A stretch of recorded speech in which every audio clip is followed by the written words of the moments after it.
Ekonomi kreatif jauh lebih unggul untuk diterapkan di negara berkembang dibandingkan dengan ekonomi tradisional. Selamat pagi, salam sejahtera, Dewan Juri yang kami hormati. Perkenalkan, saya Yudis Febrian, perwakilan dari Kabupaten Garut.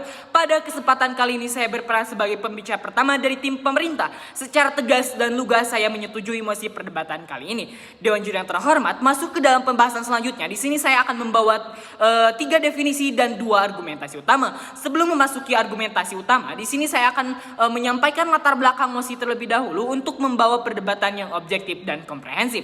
Di mana definisi yang pertama adalah negara berkembang adalah negara yang sedang mengalami pertumbuhan baik di bidang ekonomi maupun di bidang sosial. Di mana negara berkembang cenderung belum memiliki keahlian ataupun kemampuan seperti negara maju. Sehingga dengan adanya ekonomi kreatif ini dapat membantu masyarakat untuk mengasah kemampuan mereka dalam peningkatan sumber daya yang ada. Kemudian definisi kedua adalah ekonomi kreatif adalah ekonomi yang berfokus pada produksi dan pemanfaatan pengetahuan, kreativitas, dan keahlian intelektual untuk menciptakan nilai tambah seperti desain, arsitektur, teknologi informasi, dan lain sebagainya. Kemudian yang ketiga adalah ekonomi tradisional, adalah ekonomi yang hanya berfokus pada produksi dan distribusi ekonomi yang berbasis pada kegiatan tradisional seperti pertanian, perikanan, peternakan, dan kerajinan tangan. Ekonomi tradisional ini cenderung lebih erat dengan sektor primer dan hanya menggunakan tidak menggunakan teknologi modern.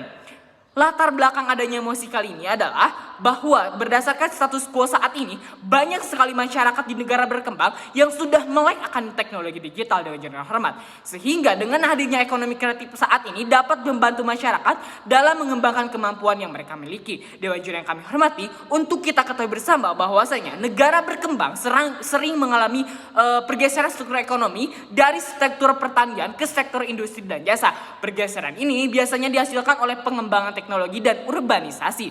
Sehingga dengan adanya ekonomi kreatif ini kita akan mengembangkan ekonomi industri sehingga ekonomi kreatif pun dapat teratasi.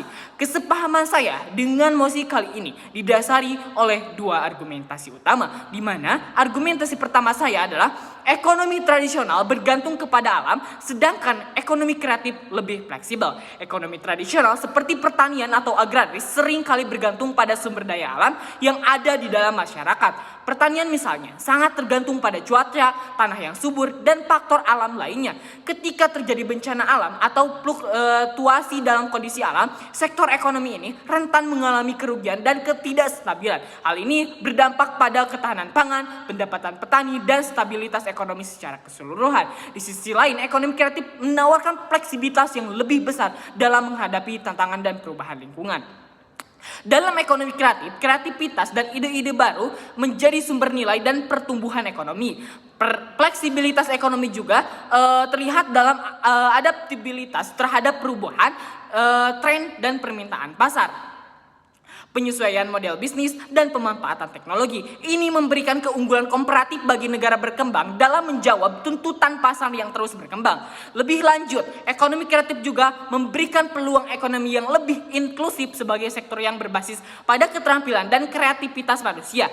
Ekonomi kreatif memungkinkan partisipasi yang lebih luas dari berbagai kelompok masyarakat. Individu dengan bakat dan keterampilan kreatif dapat berkontribusi dalam industri ini tanpa terlalu terkendala dan terbatas sumber daya alam. Ini dapat membuka peluang bagi para pelaku usaha mikro dan kecil. Kemudian perempuan, pemuda dari kelompok marginal untuk berkembang aktif dalam perekonomian. Sehingga ekonomi tradisional seperti pertanian atau agraris tetap penting, namun mengandalkan sektor ini juga tidak selalu cukup untuk mengatasi tantangan ekonomi sosial yang kompleks. Kemudian argumentasi kedua saya adalah ekonomi kreatif dapat menjadi alternatif yang efektif dalam mengurangi kemiskinan di negara berkembang. Dewan Juri yang kami hormati, kita harus menyadari pentingnya mengembangkan ekonomi kreatif sebagai alternatif yang efektif dalam mengurangi kemiskinan. Dewan Juri yang terhormat, meskipun sektor pertanian tetap menjadi sektor yang penting bagi negara berkembang, mengandalkan ekonomi tradisional saja tidak selalu cukup untuk mengatasi tantangan kemiskinan yang dihadapi. Dengan mengedepankan ekonomi kreatif, negara berkembang memiliki kesempatan untuk menciptakan lapangan kerja baru yang beragam dan berbasis pengetahuan. Sering dengan adanya perubahan struktur ekonomi yang mengarah ke sektor industri dan jasa, ekonomi kreatif menyediakan peluang bagi individu untuk mengembangkan keterampilan kreatif untuk terlibat industri dan inovasi berorientasi pada pengetahuan.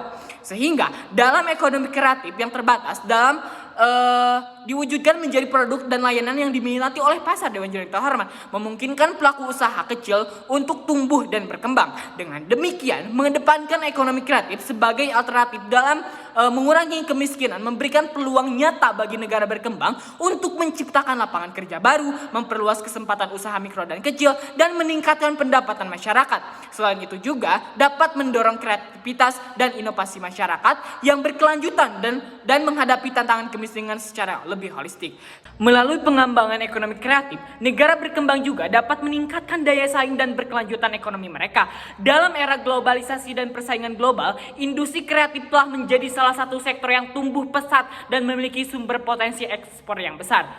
Negara-negara berkembang yang mampu mengembangkan sektor ini secara efektif dalam mempromosikan produk dan jasa kreatif mereka ke pasar internasional, meningkatkan arus devisa, dan memperkuat posisi mereka dalam perekonomian global. Sehingga mekanisme yang saya ajukan dalam perdebatan kali ini adalah dengan cara mengoptimalkan ekonomi kreatif di negara berkembang, karena ekonomi kreatif sudah menjadi solusi yang solutif untuk diterapkan saat ini karena masyarakat sudah mengikuti perkembangan zaman, sehingga ekonomi lebih bisa mengikuti perkembangan zaman dan dapat membuat negara berkembang menjadi lebih maju. Dewan Juri yang kami hormati, perlu untuk kita ketahui bersama bahwasanya ketika kita mendukung ekonomi kreatif, maka secara tidak langsung kita juga mendukung ekonomi tradisional, di mana ekonomi tradisional tersebut akan menjadi lebih canggih karena adanya ekonomi kreatif. Berdasarkan pemaparan yang telah saya sampaikan, saya tetap berpegang teguh pada pendirian saya, yaitu mendukung mosi perdebatan kali ini, yakni ekonomi tradisional bergantung kepada alam, sedangkan ekonomi kreatif lebih fleksibel. Kemudian selain daripada itu pun, ekonomi kreatif dapat menjadi alternatif yang efektif dalam mengurangi kemiskinan di negara berkembang. Sekian dan terima kasih.